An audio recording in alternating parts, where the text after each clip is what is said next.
The people of Freiburg have built up a tolerance for the petty horrors of modern life. You'll never see crowds gathering around a beaten passerby. Folks rarely even slow to gawk at a car accident. And street theft doesn't turn heads anymore. Been a long time since people got worked up about stuff like that. So when I ran into a troubled crowd on the way to work, I knew there was something serious going on. Something bad enough to knock these people out of their daily rhythm. And we're talking about people who would step over a corpse if it was blocking the door to the coffee shop. But apparently all it takes is a bunch of leaflets, or spreading broken glass across Main Street, or releasing a couple of hundred rats in the ice arena. The mysterious figure taking responsibility for these strange acts goes by the alias Robespierre. Nobody knows who he is, what he wants, or what all this adds up to, from the buckets of lard spread on the sidewalk to the front door of City Hall covered with ostrich feathers. But this strange cross between childhood pranks and cheap theatrics has got the people all worked up. Everyone understands when some Freiburg crook satisfies the basic human need to rob and kill. But when someone steals a lion from the local zoo and locks him in a cell below the courthouse, the people start asking questions. Myself, I kinda like this Robespierre. It's not just the pranks he's pulling or his green bull's head emblem. I just like his funny nickname. Robespierre? Really? Who does that make me? The Marquis de Lantenac? I don't think so. In the old books about revolutions, I fancy myself the old gunner who goes off to war with a bag of damp powder. Or maybe the innkeeper who tops up the beer kegs with mop water. It's something to think about.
progress here.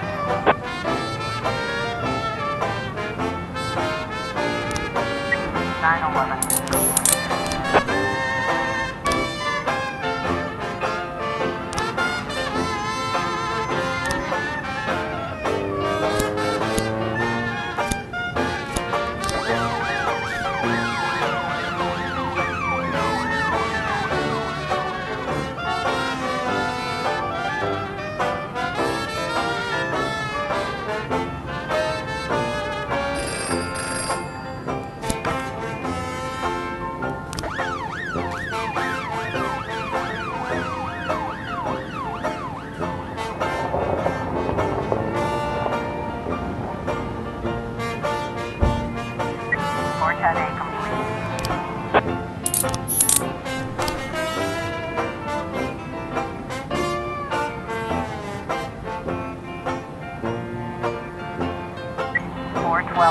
Progress.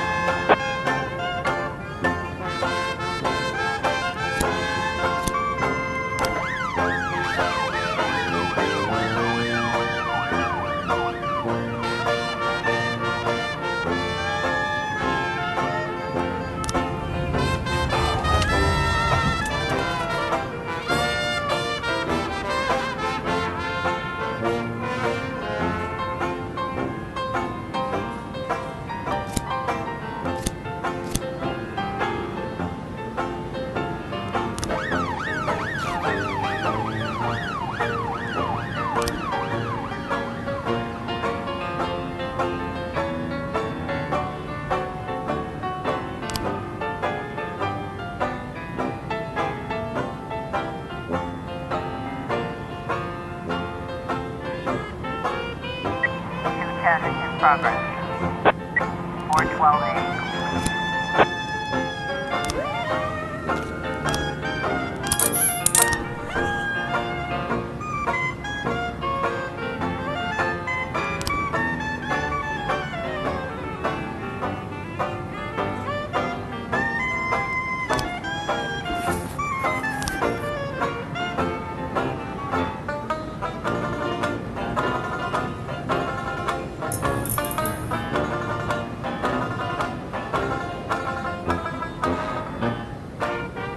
Officer, it looks like we have a situation here.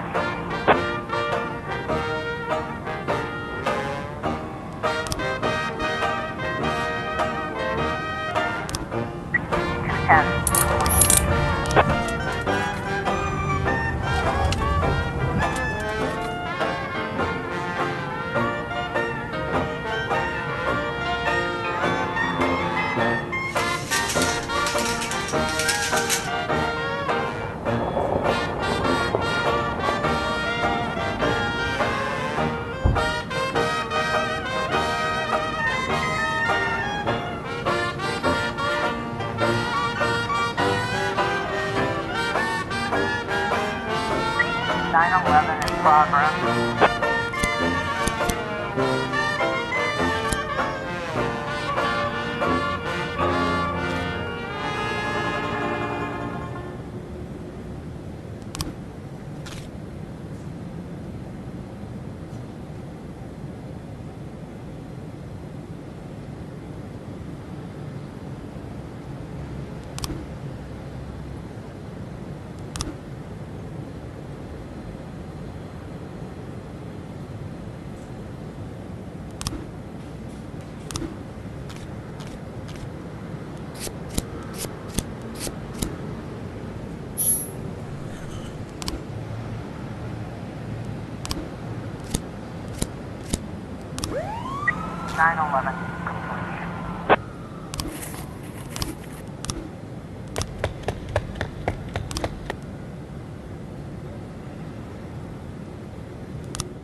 don't carry no gamblers. This train don't carry no gamblers. This train don't carry no gamblers, no crap shooters or midnight ramblers. This train don't carry no gamblers. This train. While I was on that train at 5:02, heading for Mobile, I had a couple of dicks in my pocket just to make the price of a meal. Well, I threw them on the blanket and they started doing tricks. I was on that train at 5:02, they threw me off at 5:06. Well, this train don't carry no gamblers. This train don't carry no gamblers. This train don't carry no gamblers, no crap shooters or midnight ramblers. This train don't carry no gamblers. This train. 710A in progress.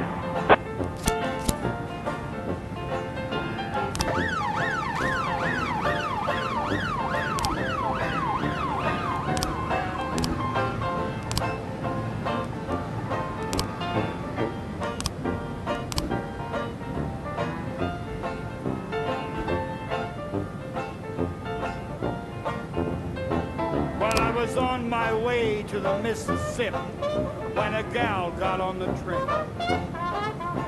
I sat right down beside her and she started to complain. The conductor caught the action. It was somewhere near St. Joe. I was on my way from Mass to Miss, but they threw me off in Mo. Well, this train don't carry no gamblers. This train don't carry no gamblers. This train don't carry no gamblers, no crap shooters or midnight ramblers. This train don't carry no gamblers. 910B in progress.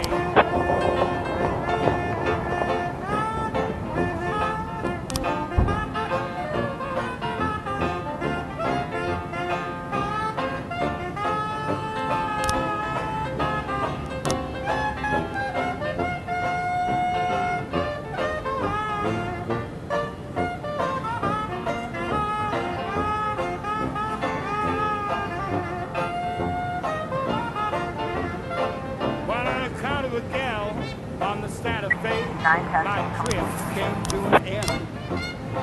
I said, miss, on a lonely train like this, a guy could use a friend. Again came the conductor. Again I was cut off. He said, pal, I don't know where you got on, but I can tell you where you get off. Well, this train don't carry no gamblers. This train don't carry no gamblers. This train don't carry no gamblers, no crap shooters or midnight ramblers. This train don't carry no gamblers. This train.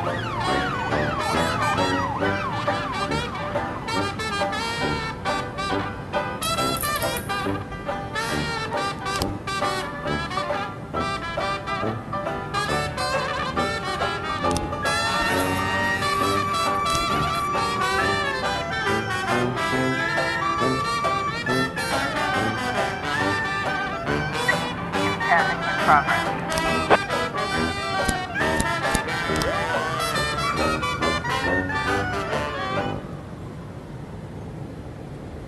Looks like we have a situation here.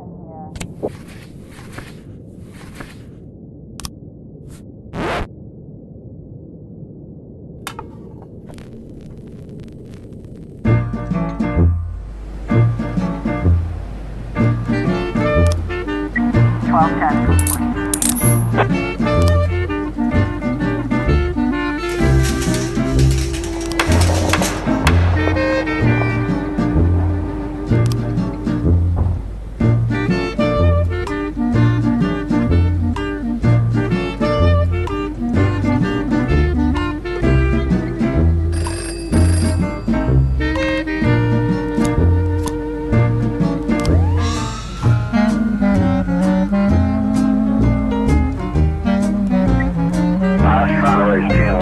Two tests complete.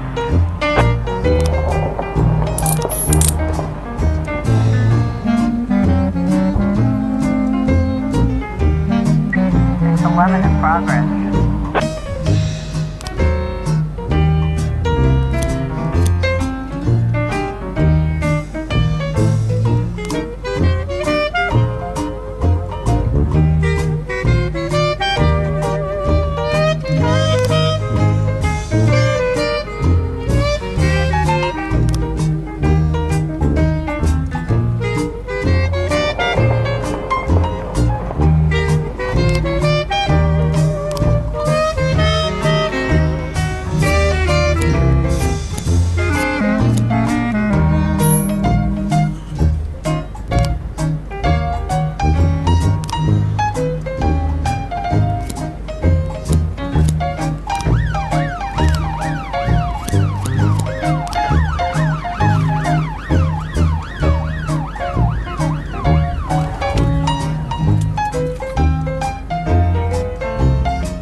Officer on scene. Looks like we have a situation here.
I was trying to raise 10 water starting.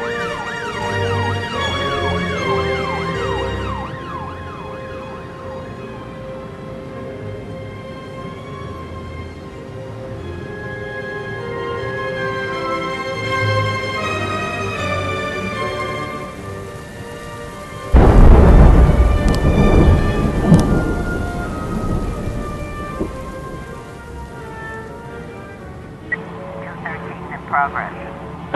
410A complete.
Officer on scene, looks like we have a situation here.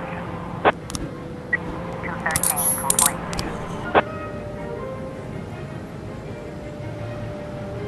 410 in progress.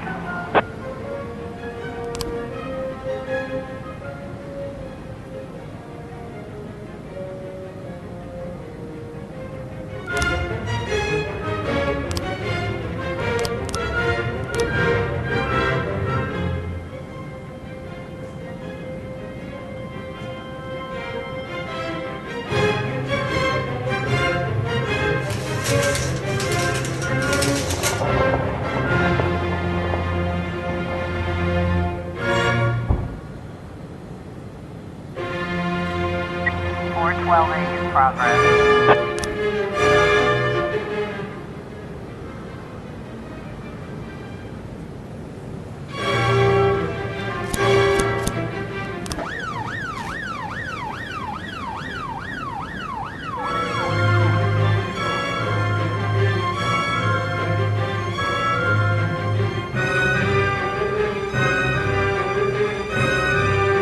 410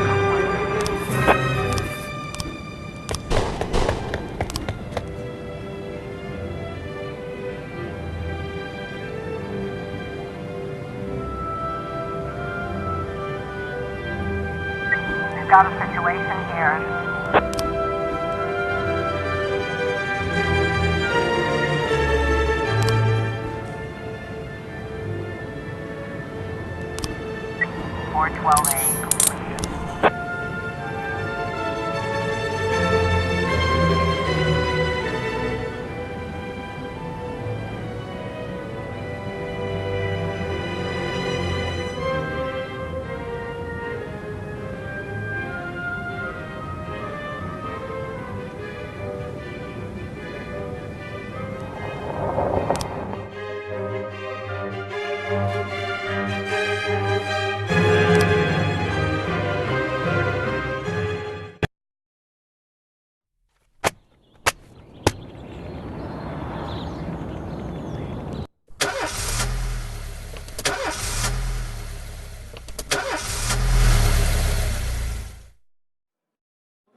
In my new role as corrupt official, I had to give up some of my favorite habits.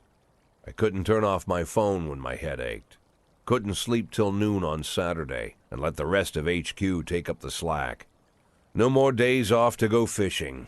But my weekly visit to the old colony club was more like tradition. One night a week, I absorbed cigar smoke, the vague smell of alcohol, the stench of urine, all mixed with toxic levels of old drunken belches. Same picture it was 30 years ago. Tradition's gotta be honored. And to stay faithful to the tradition, you've got to respect the standard rituals. When you're about to roll out of the club, you need to take a deep breath and count to 100. If your stomach doesn't do a backflip, you should be good to make it home. This time I only got up to 60. I was interrupted. Why? You look even better than you do on TV. There's nothing more impolite than approaching people in the alley at the old colony. This is the most private place in the city. All who enter here dirty their shoes with the most elite stream of vomit in Freeburg. This asphalt has been blessed by judges, lawyers, artists, businessmen, and all our politicians. Takes a lot of balls to crash the party. My head was a drunken haze, but I knew who he was. A cartoon gangster suit straight out of Dick Tracy. Fancy voice, fruit cologne, sassy strut. That's how the newspapers described Vikas Varga, rising star in Freeburg's criminal underworld. He appeared out of nowhere, and with the support of the local punks, Varga broke all the old rules of organized crime. He killed those who could not be killed, traded what could not be traded, and robbed those who could not be robbed. In just a single month, this man had gathered an incredible amount of power. He's been called everything from a clown to a madman to a criminal genius, and more often than not, he's called a low-class upstart short on ideas. But if Vargas was one of the old crime bosses, he'd have been cut into pieces and fed to the river. Look past this guy's arrogance, and there's something about him. The city is still deciding what to do with him. Meanwhile, he's burning down the houses of old city mobsters. Not the best time to talk, Mr. Varga. Ma, you know my name.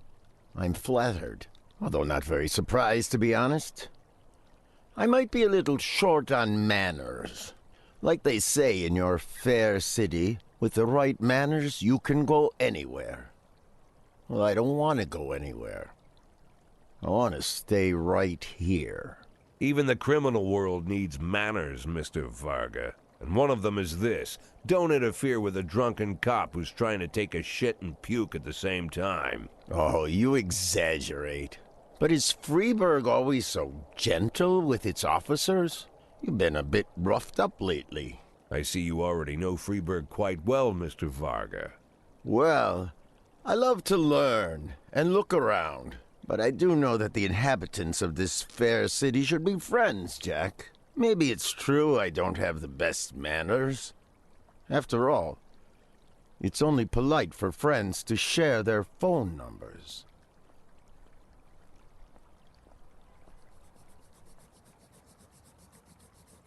This city of yours moves so fast. I feel like I'm hooked on amphetamines all over again.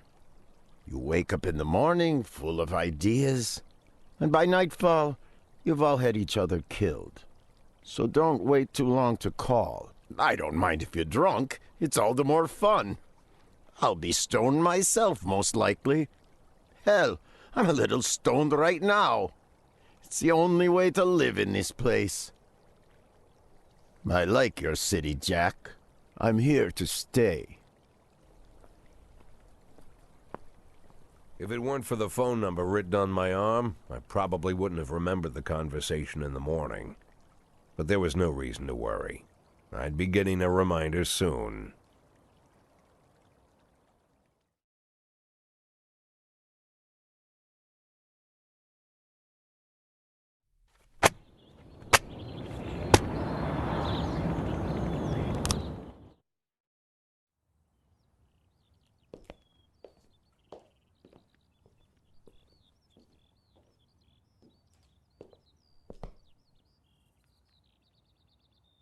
My morning ritual was plagued by the smell of Vikas Varga's fruity cologne. It was like the sharp citrus scent was chasing me around the house, as if Vikas was right there in my living room.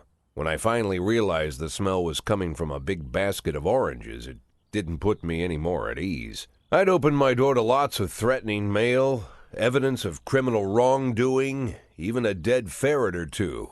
But fruit? Never.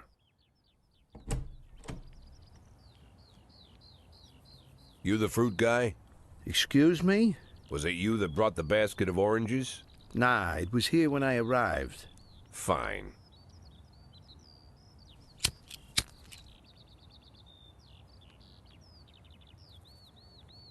So who are you? Today, I'm your driver. And where are we driving? To work. That's it? Yeah, we have to make an important stop along the way. Where? The ranch. What ranch? Just the ranch. Fine. The morning seemed surreal, and I took in the magic. Why wreck it with meaningless chatter? As my tight-lipped chauffeur drove an hour through God knows where, I started to feel like I was in the middle of a bad dream, probably lying bloody and concussed in the alley behind the old Colony Club, my nose buried in a rotten orange peel. But no, this was no dream. The silence was real. The sound of the engine was real. The dust was real enough, too. And there was the ranch over the horizon.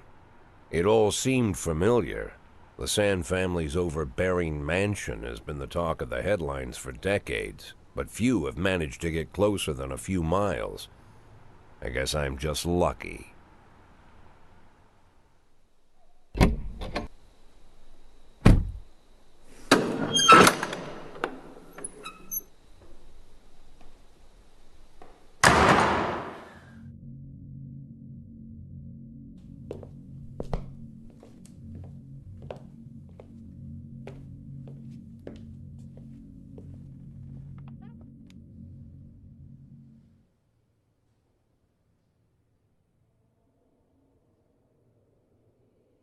I didn't know you took private meetings, Mr. Sand. Only if I expect good company. I'm surprised my company ranks at all. Today, yes. Today is a special day. So it seems. Do you often go to the old Colony Club, Jack? Every week. Meet any interesting people there? As a rule, no. Sometimes you make a date, right? Sometimes make new friends. Sometimes, I guess. But that's not why I go. And why? I consider it a hobby. A hobby. Do you know anything about my hobbies? Well, judging by the half-dozen animal skins I stepped on walking over here, it's not much of a reach to say you like hunting. Love it. Well, I say that now. It seemed so tedious when I was a child. Took ever so long. But now I'm older. I've developed a new talent. What talent is that? Patience. The will to wait for the right moment. Let's say you want a deer. You know, you deserve it. You've even decided what dishes its meat will go to and where you'll mount its horns. But to get that deer, you've got to wait. To sit in the bushes and stay nice and quiet. Professional hunters will tell you that the hunt is a rare craft. There are many rules. It's shrouded in mystery and ancient skill. Well, that's all complete nonsense. To get a deer, you just sit on the sidelines for a long enough time, pinpoint the moment when it's finally time to shoot. I learned the talent, Jack, but not like you, oh, Jack. You truly are the master. I don't understand. Oh, come on, Jack. I know about the $500,000. I know your plan. Kendrick told me everything. Needless to say, I'm impressed. While some people learn to hold their breath for minutes on end and not to rustle the leaves too loudly, why you decided to just become the foliage. You turned yourself into a bush, surrounded by deer who've been so fruitfully multiplying for decades. But all this time you've held your rifle at the ready. Forgive an old man his imagery, Jack. I've the heart of a poet, I confess. Look, I don't know what was said between you and Kendrick, but it sounds like you got it wrong. Oh, I think I understand everything just fine. And I think we understand each other quite well. Jack, in the coming war, we'll make excellent partners. What war? One war falls upon every generation. My grandfather drove out the Ambersons back when he was 27. My father destroyed that psychopath gangster Maurice Bell when he was a sprightly 30. At 69, I'd begun to think my war had passed me over. But my time has come at last. Tomorrow Vicus Varga declares war, and I'm obliged to answer. So we're talking about Varga now. I don't know how he thinks. I don't even know whether he plans his actions or not. I can't divine his purpose. Hell, I don't even know where he comes from. He's a man not of our breed, wouldn't you say? But when he arrived here, I invited him in, told him we could work together. An official invitation penned in my own hand and written on some very expensive paper. And can you imagine his reply? A fruit basket. What sense can be made of such a message? I guess it means whatever you want it to. Precisely. I'm late for work, Mr. Sand. You know, Jack, I could just give you $500,000 right now, cash, whatever denominations you like. But I would never insult you so. If I went stalking my prey for so many years, I wouldn't want someone else to shoot it for me. I understand you, Jack, and I'll never ask you for anything that's contrary to your nature. Just think about our conversation. Think about it. And call me.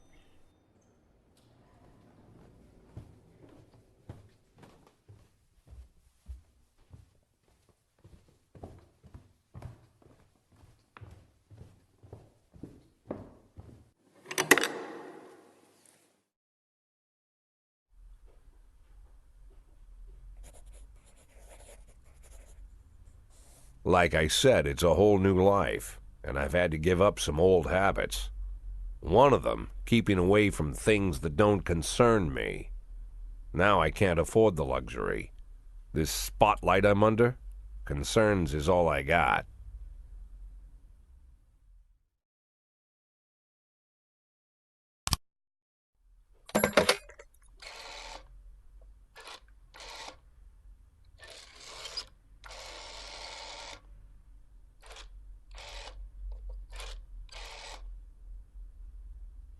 Tell him it's Boyd.